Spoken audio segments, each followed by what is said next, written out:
parole. Viewer discretion is advised. Between prison and freedom lies a world in limbo. Sit down. Parole. You can't crumble just because life is not going right for you. Parolees are released and allowed to re-enter society if they follow the rules. It's the land of second chances. I'm sure you have stories about me, right? Yeah, no, I'm good. Their fate rests in the hands of the parole officers. I'm the parole agent and you the parolee. You don't dictate the rules to me. Whose tough love will guide them to redemption. Quit crying. Do you know how bad I want to quit crying? Or send them right back to prison. You didn't show up today, you'd have been done. It's a world of hope and fear. If that's what you are expecting, you're just gonna get violated. Can they make it on the outside?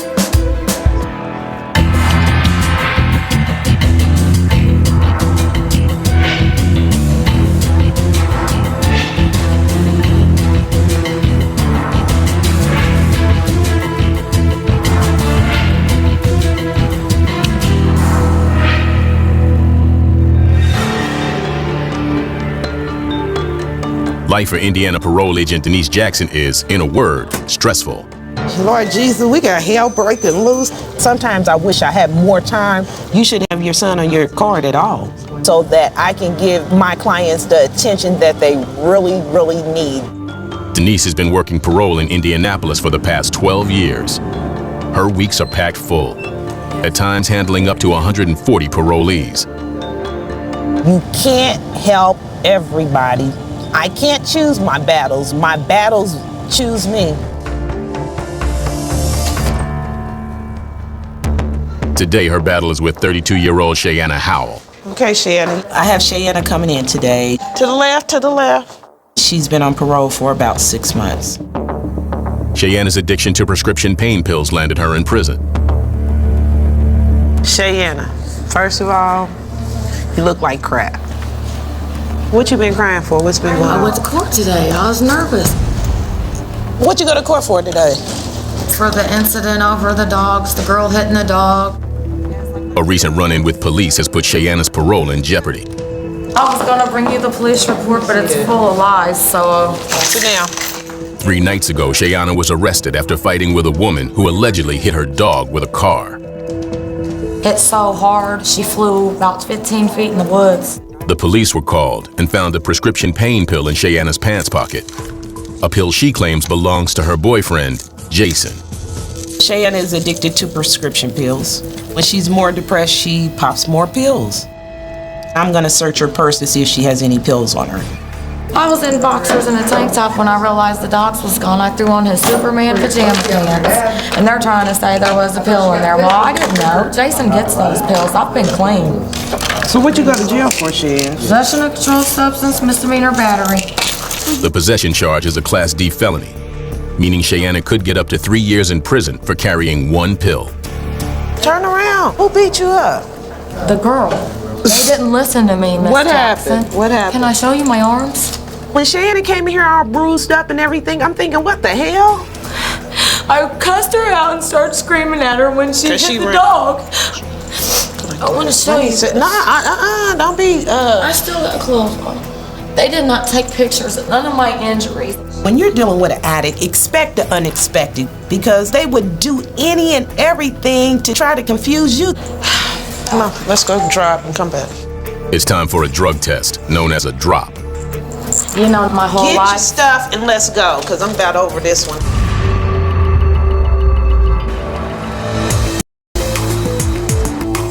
Parole agent Gerald Carter deals with his sex offender caseload head on.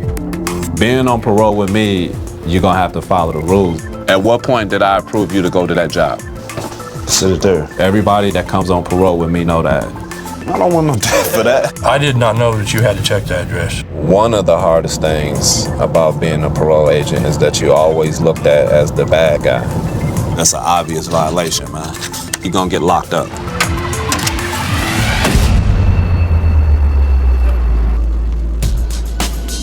Today, Carter will explain the rules of parole to a sex offender. I got Jerome Harris coming in today. He's on parole for child molest. Jerome was just released from prison, and he's already nervous about meeting Carter. heard he violated somebody because they were in a coma and they weren't able to report. The 34-year-old served just under 3 years for trying to force sexual intercourse on a 13-year-old girl. Looks like he's not admitting to it. Jerome's been out less than a week and already missed his first parole meeting. He's supposed to be here yesterday at 9 a.m., but he showed up at 4. He's not getting off on the right track. Explain to me what happened yesterday as to why, on your first appointment with your parole officer, you would show up at 4:10. I wasn't trying to show up around 4. I was trying to show up around 2-ish. Some things went. 2-ish. Some things went wrong. I'm not familiar with the bus system. There's some difficulty. It was a rainy day.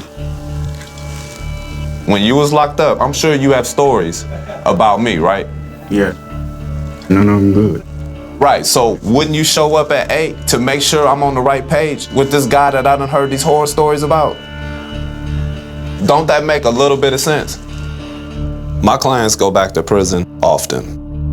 A lot of it has to do with housing, employment, and just daily survival. What you on parole for, man? Convicted child molest. What happened? I talked the girl into an inappropriate sexual situation. What? What appropriate situation? One of the key things to making it on parole as a sex offender is admitting to your offense. If you stay in denial, it hurts the treatment. So you had sexual intercourse with a girl. Is that what we're saying here? I wouldn't call it sexual intercourse. What are we calling it? You pulled your penis out and could not get it in. And then that was it. But you tried? Yeah. Okay. And how old was she? She was 13.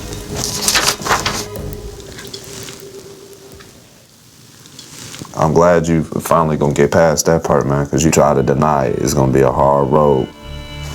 Your mother name is Janice, right? Yeah. Me and her talked about getting you an apartment at So what's going on with that? The lady gave the apartment out to somebody else the day before I got released. As you see on the paperwork, it had in. Right. So that's where I went. Did you know that room is up on the 14th, right? On the 14th, yeah. The Department of Corrections has a program. If a sex offender doesn't have a place to stay, we give them 14 days at a local hotel.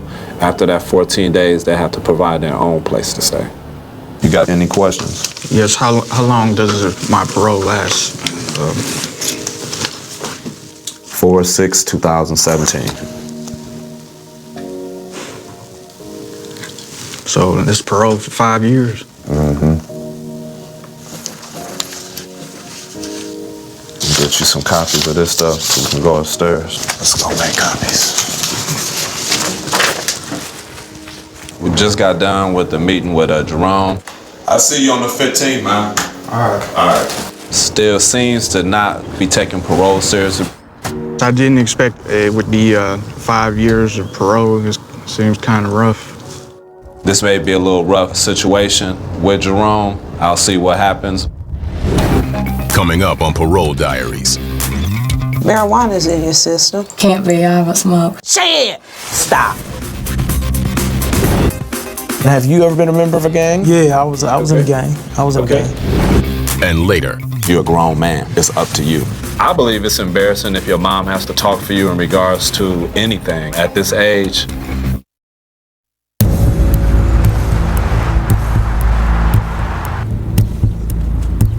"32-year-old addict Cheyenne Howell is on parole for one drug possession case. Who beat you up? The girl and her boyfriend. And after getting caught with her boyfriend's pain meds, she's been charged with the exact same thing. What you got in your system? Nothing. Her parole agent, Denise Jackson, is about to drop or drug test Cheyenne. Cheyenne, gee whiz. You got beat up. Somebody done just beat you down. Just totally beat you down. But they wouldn't take my But, girl, pee in the cup. Put your top, yeah, put the top on there. Hurry up.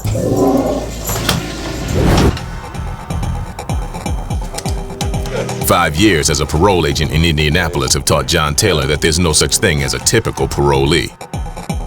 Every one of them has a different personality. Some people genuinely need help. I gotta do one day at a time, man. The vast majority of our people are not first-time offenders. I violated my probation. Parole, it should be a new beginning for them. We try to give them the benefit of the doubt. We're going to see Joshua Blunt today. He's coming in for his initial interview. Joshua is 32 years old. He served 17 months in prison for auto theft before getting released onto parole. He's got a very extensive criminal history. Joshua was arrested for criminal recklessness. He got arrested for criminal trespass. He got arrested for resisting law enforcement. Come on in, have a seat. He's been arrested in Marion County 34 times. He is flagged as a former gang member. All right, let's get some of this stuff out of the way first. What gang were you in? Gangster Disciple. Are you active in the gang? Nah. At all? Would you still consider yourself a member at all? I wouldn't say that. Have you ever been on parole or probation? I have. Okay, and how did that end? Did you complete it? Yeah, I completed it. Good for you. Maybe we'll end this one the same way. How's that sound? I will. Good. You will. Joshua tries to come across that he's doing everything great and that he's reformed and that he wants to make a fresh start. My mother raised me to tell the truth, so I always being upfront and honest. Okay. Joshua's mom is really important in his integration into society. She really genuinely wants to help him. At the time of your arrest on this auto theft, did you have a full-time job? No, I received disability. Well, you know I can't work. Joshua's got some learning disabilities. He's got some issues going on there. How much do you get from your disability system? Let's see, about 15. Almost 1,500. So you got enough to get by with no real problems. Good. It's very commonplace for people who have dyslexia or a learning disability to receive a check for that. Are you having any substance abuse issues? No. Do you take any prescription medication? No. None at all. See, after I leave from here, I gotta get my prescription. It's called Zacpraxa. It's an antidepressant pill. So I make sure if I gotta take it. We want you to take it. If you're prescribed it, we definitely want you to take it. Yeah, that's what my mom told me just going. Your mom is right. Don't wait till you feel bad. Guys that I have on parole that get off their medication, they do something stupid. But I got a clean slate now, though, so everything's good. All right, buddy. If you don't have any more questions, then I will see you next Tuesday, okay? With Joshua's disability, psychological issues, and criminal history, this parole is going to be a challenge. It's going to be a little more labor intensive. We're going to have to keep a close eye on Joshua. Agent Denise Jackson has just dropped parolee Shayana Howell, who swears she's clean. Marijuana's in your system. Can't be, I haven't smoked. It's here. I don't believe that. 34% of all drug drops by Indiana parolees come back dirty. I wasn't surprised that Shayana tested positive because the Shayana I knew 6 months ago was not the Shayana that was sitting in front of me. There was a drastic change. There ain't no way, because I haven't smoked, so you send that to the lab or send me to get a blood test. I'm not worried about got you, Cheyenne. Caught red-handed, Shayana continues to push her luck with Denise. Whatever's gonna happen, but I know I'm trying to do right, and you know it too. Shayana. I mean, I got proof. Shayana. I was gonna wait until I got you upstairs to say this, but let's do this first. Okay. Okay? Because I'm not going to go there with you because you know you wrong. You first got out of prison, what was you doing? You were doing well. Everything was cool. Now I look up and right now you are in violation of rule number 7 of your parole release agreement because you were arrested for a class D felony, I do believe. So stop it. So don't say nothing until we go back upstairs. Let it go. Coming up on Parole Diaries. I don't know why you're so mad at me. I just know that the person in front of me, I don't know her. I'm the parole agent and you the parolee. You don't dictate the rules to me. And later, Joshua's got some major issues going on, probably a lot of anger control issues. Alex Below looks to continue his perfect season as the IndyCar Series pulls into Long Beach. April 13th on Fox. Welcome to the fastest racing on Earth. A diaper this leak-free sets them free. Only Pampers Cruisers 360 have a 360 stretchy waistband for up to 100% leak-proof fit on every wild child. Pampers Cruisers 360, the #1 pull-on diaper. 34-year-old sex offender Jerome Harris is new to parole, and it's not going well. Jerome showed up late for his initial visit with his parole agent, Gerald Carter. I wasn't trying to show up around 4. I was trying to show up around 2-ish. 2-ish. Harris must also find a place to stay by the end of the week before his hotel allowance runs out. Early this morning, Carter arrives to find a voicemail waiting for him at his desk. Mr. Carter, this is Janice Minor. This is Jerome Harris's mother. He has no idea. I'm calling you. He's not a mama's boy. And I'm really sorry that you both got off on the wrong foot. He's not a bad boy. He's got a roommate who's got an extension, and Jerome is the only one paying for that room. You know? She cut off. Her message was too long. Jerome's housing stipend is almost up. If he becomes homeless, it could violate his parole.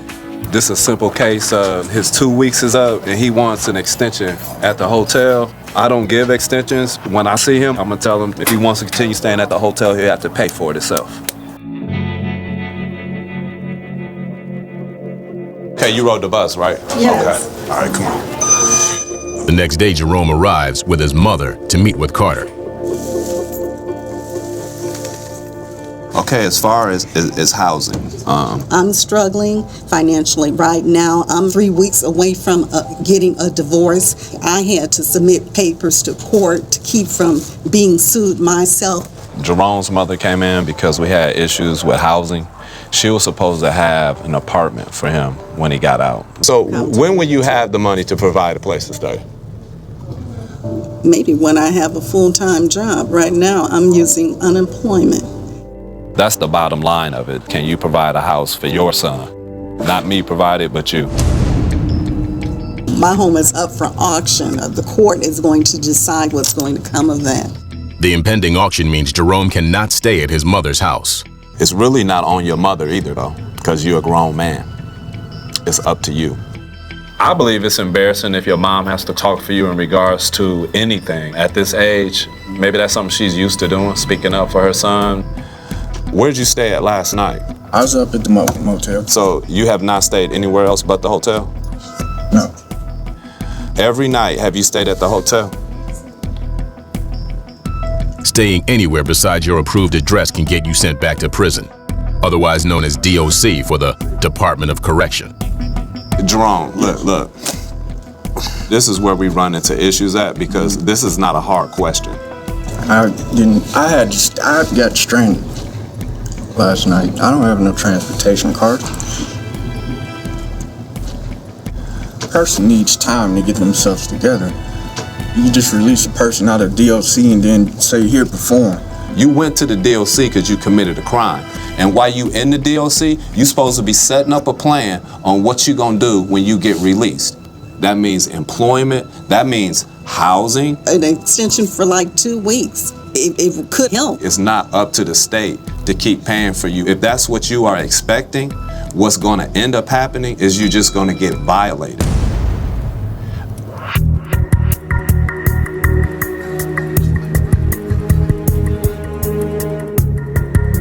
32-year-old Shayana Howell's life is spiraling out of control. Her parole agent, Denise Jackson, struggles to find out why. Shayana, I know that when you were released from prison, you sparkled. You were excited about life. During a recent arrest, police found a prescription pill in Shayana's pocket, which led to a charge of felony drug possession. I don't know what's happening to you. You didn't change. I don't know who you are right now. Who are you? I'm just emotionally exhausted. It's been one thing after another. Quit crying. Do you know how bad I want to quit crying? I can't help what's on my heart. Cheyenne, Lord have mercy. It was never this bad with Shayana. This is a whole new level of craziness. And I don't know why you're so mad at me. I just know that the person in front of me, I don't know her. That's what I know. The person I have been dealing with, the bubbly, smiley, Cheyenne, Hal, I know that person. This one right here, who is she? Cheyenne, you can't crumble just because life is not going right for you. Come on, Cheyenne, come on. Come in next Monday. Between the new possession charge and the positive drop for marijuana, Denise has no choice but to turn this information into the parole board. They will decide whether or not to violate Cheyenne. Is Jason in there? Denise decides to dig deeper and see if Cheyenne's story matches with her boyfriend, Jason. He's texting me wondering what's going on. He be down too, Lisa. Yeah, I want to see him. Where is he at? I want to go out here and see him. Where he at? Cheyenne is telling me that her and her boyfriend got beat up, but there's no mark on Jason, so something's up. You sure you ain't beat her up? No. You ain't whoop her? I don't get wind of it. She got another charge. She got a new case, which isn't good. It's a Class D felony. What is a Class D felony? You're peeling your pajama pants. She had my pants on, and she had no clue it was even there. It looks to me that Jason is covering for Cheyenne. She's got a lot of stress going on. So. I do. The rule of thumb says that if a person is arrested on what they're on parole for, warrant. I know the next time I see Cheyenne, she's gonna be in handcuffs. Okay, bye, Jason. Bye. Okay, see you. Bye. I'm not sure what I can do to help her at this point. Bye-bye. Parole agent John Taylor supervises dangerous parolees. Most of our people, by the time they get to us, have had so many chances, so many run-ins with the law. But go ahead, pay off your tickets, do whatever you can. He's currently working with 32-year-old parolee Joshua Blunt, who has an extensive criminal record, including trespass and resisting law enforcement. He's been arrested in Marion County 34 times. Today, Taylor and Joshua are scheduled for an office visit, and Taylor is anxious to check up on his troubled parolee. But Joshua has not shown up. Doesn't look good anytime people start missing appointments. That sends up some red flags. He's also heard that Joshua is causing problems at home. I got a call from Josh's mom. She's at the end of her rope. She feels like he's stealing from her to buy some drugs. He's also been intimidating her husband. He's very intimidated by Joshua's size. We're gonna have to get something done with Joshua. Coming up on Parole Diaries. Whatever's going on inside that house, I'm gonna hold you accountable for it. How'd you get arrested? And later. Okay, Cheyenne, let's look in here. Ain't nothing in there.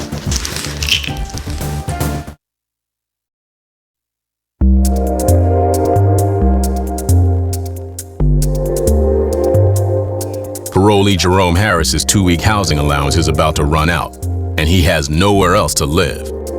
Jerome's mother asked Agent Gerald Carter for an extension at the hotel, but Carter turned her down. He's on parole. We're not gonna pay for him a place to stay. So what's your plan right now? The is telling you you have to leave, right? Yes. With his parolee on the verge of becoming homeless, Carter decides to throw Jerome a lifeline. He reaches out to the Wheeler mission. Hey, miss, this is Carter from Parole. It's a men's shelter often used by sex offender parolees when they have no place else to live. I got a guy that I really need to see if I can get him there. He's homeless, basically, and I really don't want to send him back. I mean, I'll take a mat if you can, whatever you got. What I like about the mission is that they hold them accountable for looking for employment. The only way that you can be allowed to stay there is by turning in your job searches. Yep, all right. Yep. They don't have nothing, but he gonna let you stay there. The mission comes through. Carter's favor has saved Jerome from living on the streets. All right, see you.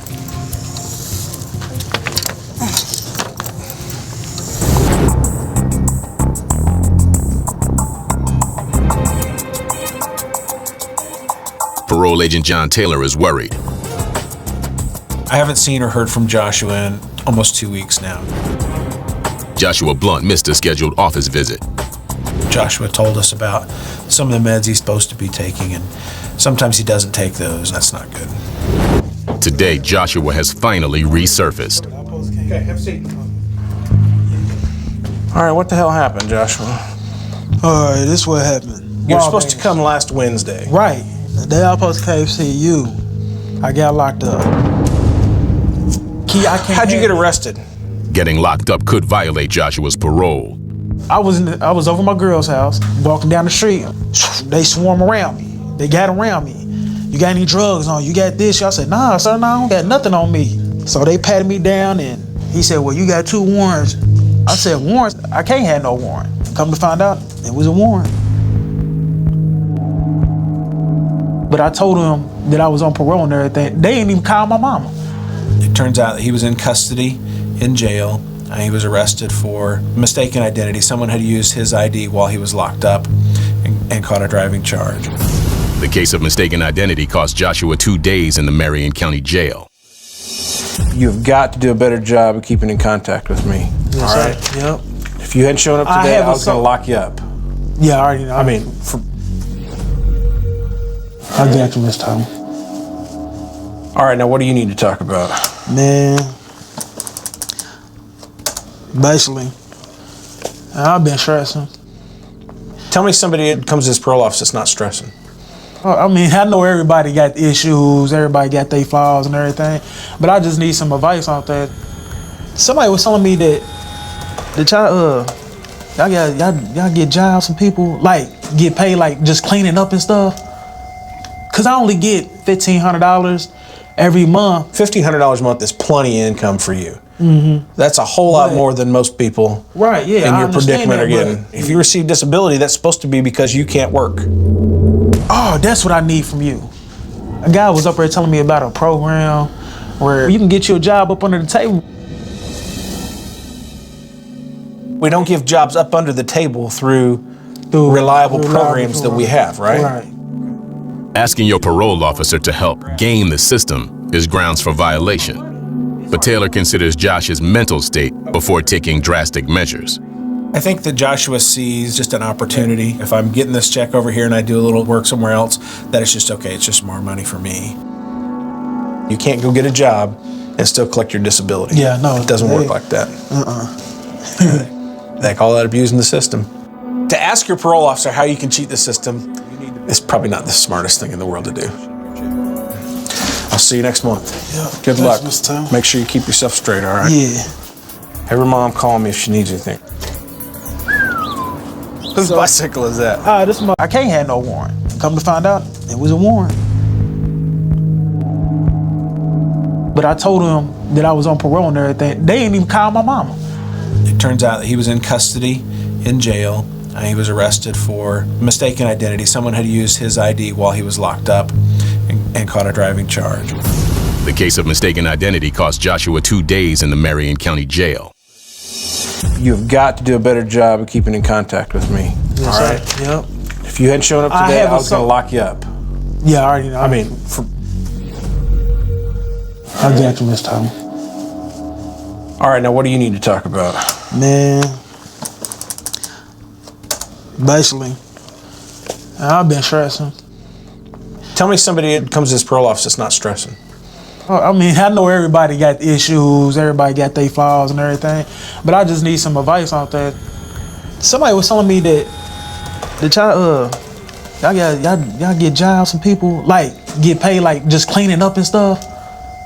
Cause I only get $1,500 every month. $1,500 a month is plenty of income for you. Mm-hmm. That's a whole lot more than most people in your predicament are getting. If you receive disability, that's supposed to be because you can't work. Oh, that's what I need from you. A guy was up there telling me about a program where you can get you a job up under the table. We don't give jobs up under the table through reliable programs that we have, right? Asking your parole officer to help game the system is grounds for violation. But Taylor considers Josh's mental state before taking drastic measures. I think that Joshua sees just an opportunity. If I'm getting this check over here and I do a little work somewhere else, that it's just okay, it's just more money for me. You can't go get a job and still collect your disability. Yeah, no. It doesn't work like that. They call that abusing the system. To ask your parole officer how you can cheat the system is probably not the smartest thing in the world to do. I'll see you next month. Yeah. Good luck. Mr. Tom. Make sure you keep yourself straight, all right? Yeah. Have your mom call me if she needs anything. Whose bicycle is that? This is my sister's bike. All right. As you can tell, it's purple. Well, it looks good on you, man. You'll be all right.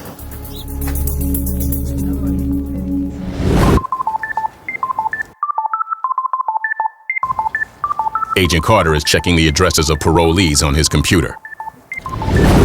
Sex offender Jerome Harris wants out of the mission and has found a place to live, but can't move without Carter's approval.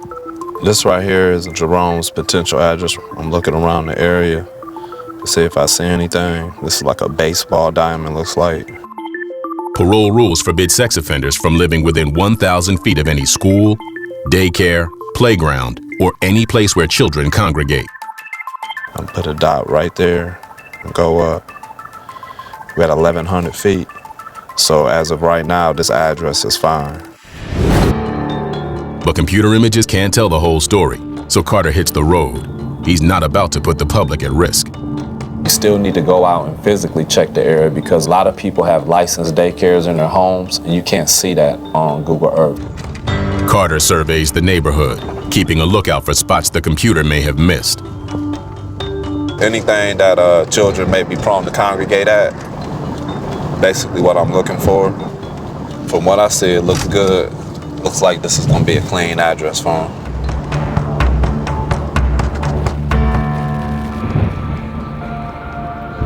Carter drives to the mission to give Jerome the news and a warning. What's going on, man? Hey. And one thing about that address, who's staying there right now? It's just a guy named Alan. You may want to go over there and take a look inside that house because you can't have access to the internet. No kids can be in the home, no alcohol, no drugs. Because if I approve this address, whatever's going on inside that house, I'm going to hold you accountable for it. You don't search because he's just renting a room out to me, so. The whole home. House. Right, yeah. The whole home. It cannot be nothing in the home at all. Okay. So when do you plan on moving there? Today. So the next time I see you is going to be at this address, right? Yeah. Okay. I'm going to see you there next Wednesday. Okay. All right, man. Location of the address looks good. What I think the problem is going to be is that Jerome does not know this person. He wants to get out that mission so bad that he's going to end up making a bad decision. Coming up on Parole Diaries. I don't think he's staying here every single night. Josh's mom, she loves him, and she did all she could for him. And later. Why are you carrying around Jason's medication?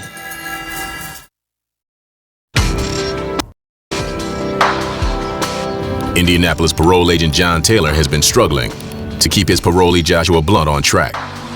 Are you taking medication you're supposed to take? Joshua's been reluctant to take his prescribed medications, and Taylor suspects he relies on recreational drugs to get by. State Parole Agent Taylor. Hi Sharon, how are you today? His mom called me and told me that he was using again, and he kind of went off the tracks. All right. He very quickly went downhill from there.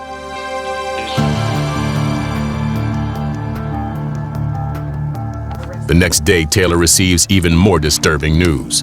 Joshua has been arrested for allegedly committing an armed robbery where the victims were held prisoner. Joshua's been arrested for some pretty serious offenses. He was arrested for B felony robbery, C felony criminal confinement, and misdemeanor resisting law enforcement. Joshua's got some major issues going on, probably a lot of anger control issues. He just can't seem to stay out of jail. And this time it's not a case of mistaken identity. In fact, the state of Indiana is throwing the book at Joshua, labeling him a habitual offender. habitual offender is a sentence enhancement in the state of Indiana. The state's trying to give him some more time because of the amount of rest that he's had. Longer sentences mean more years behind bars before Joshua is even eligible for parole. Josh's mom, she loves him, and she did all she could for him. I did everything I could for Joshua, but in the end, you know, he's made his decisions, and he's going to have to deal with the consequences from these crimes. He's still in jail, still waiting for trial. I won't have any more contact with Joshua until his charges are disposed of.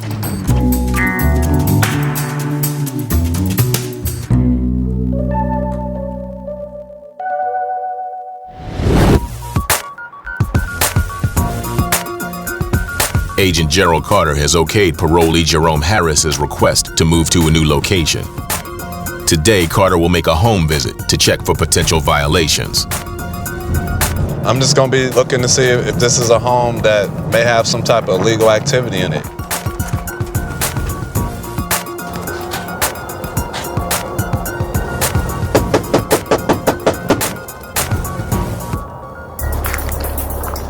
It looks like from the window, they have tables set up in the home.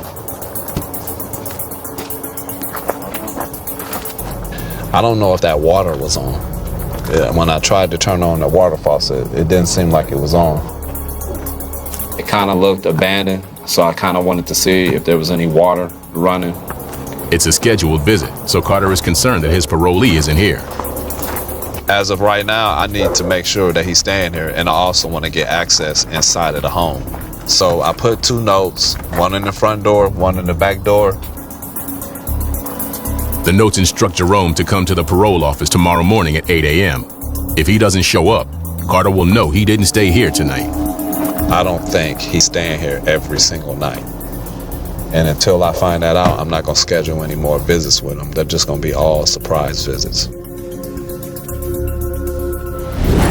Coming up on Parole Diaries. What time did you leave the house yesterday?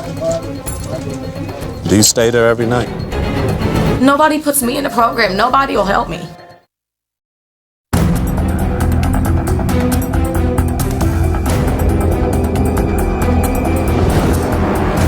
Agent Gerald Carter is seeing possible signs of trouble in Jerome Harris's parole. A house that looks unlived in, and a parolee nowhere in sight. I left Jerome a note at his house. If he see it, he should come into the office. If he doesn't, he's probably not staying here. Jerome arrives at the parole office and will face some tough questions. Come on, man. One wrong answer could end his parole. All right, go through. Did you leave the house yesterday, man? Yeah, I come here to see you, but I guess we missed each other. Why'd you come here to see me? I thought you said come here. No, it was a home visit. This is only an office visit if it's Thursday. I do office visits between 8 and 11. Okay. Did you get my note? Yeah.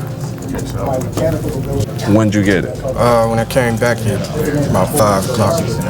He said that he thought that it was going to be an office visit instead of a home visit.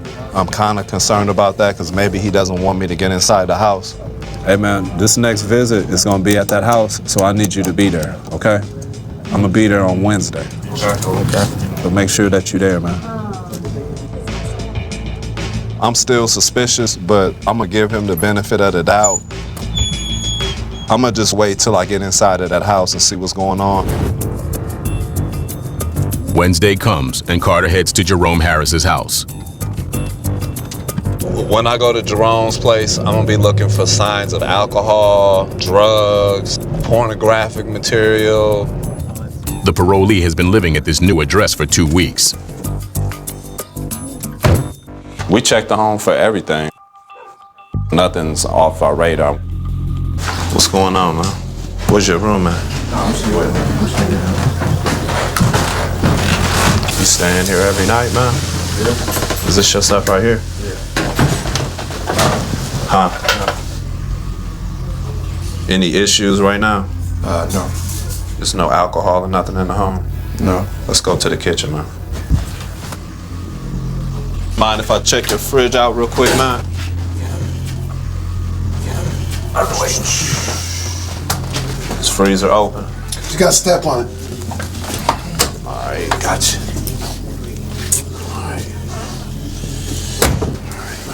Going through the house, Carter finds no violations. Right now, Jerome seems to be doing fine. He does have a stable residence. I checked it out. It's ground zero right here. This is just, a beginning for me, and my life has just been destroyed. I have to build it up from the ground up, and there's nowhere to go but up. He just started parole. Let's give him a chance to adjust and just see what happened. But right now, I see he's doing a good job.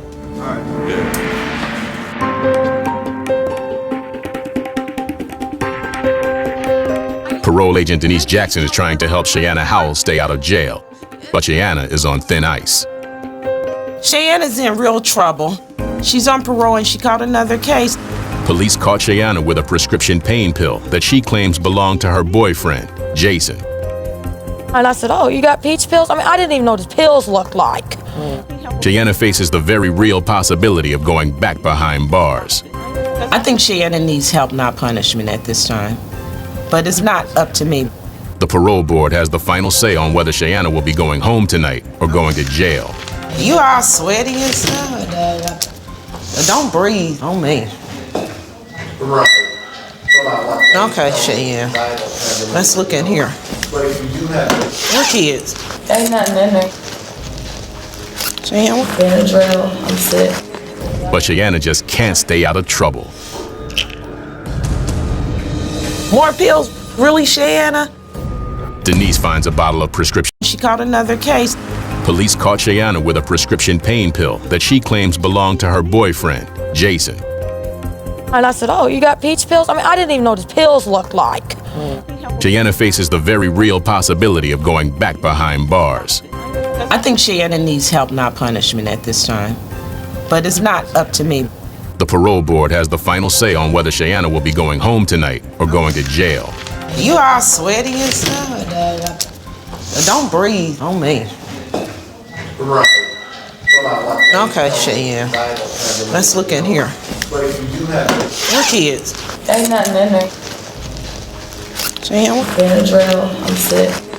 But Shayanna just can't stay out of trouble. More pills? Really, Shayanna? Denise finds a bottle of prescription pills. Why are you carrying around Jason's medication? Oh, he threw that in. No, you always saying that. No. How can I help you when you keep bringing more pills into the parole office? That's what the police got you for. She was high. She forgot.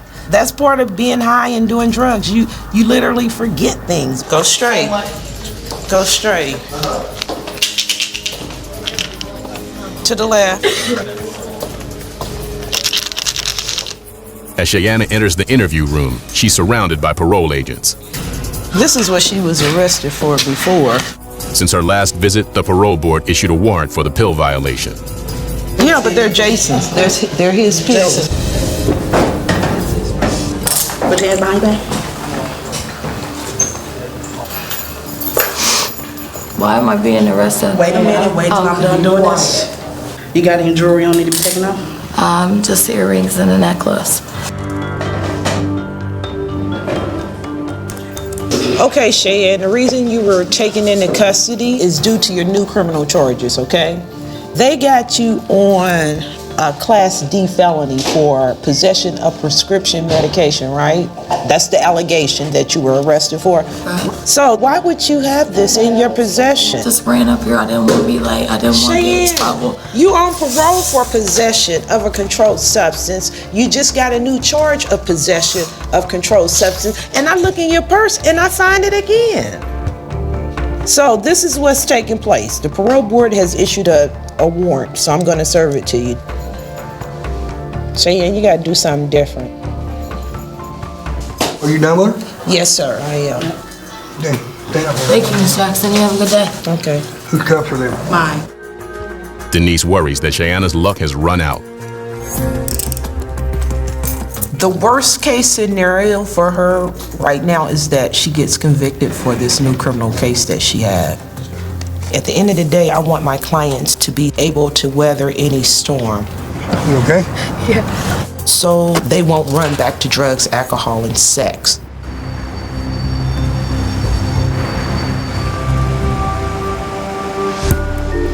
When you see somebody trying and reaching out for help and you can't help them, I mean, what are they supposed to do? Nobody puts me in a program. Nobody will help me. And if this is what it takes for somebody to help me and go to jail and get stripped down and treated like I'm nobody, then okay, put me in here again. I would rather have Cheyenne go into a drug treatment program. Right. But at this point, I think that prison is the best place for her to dry out and to clean out.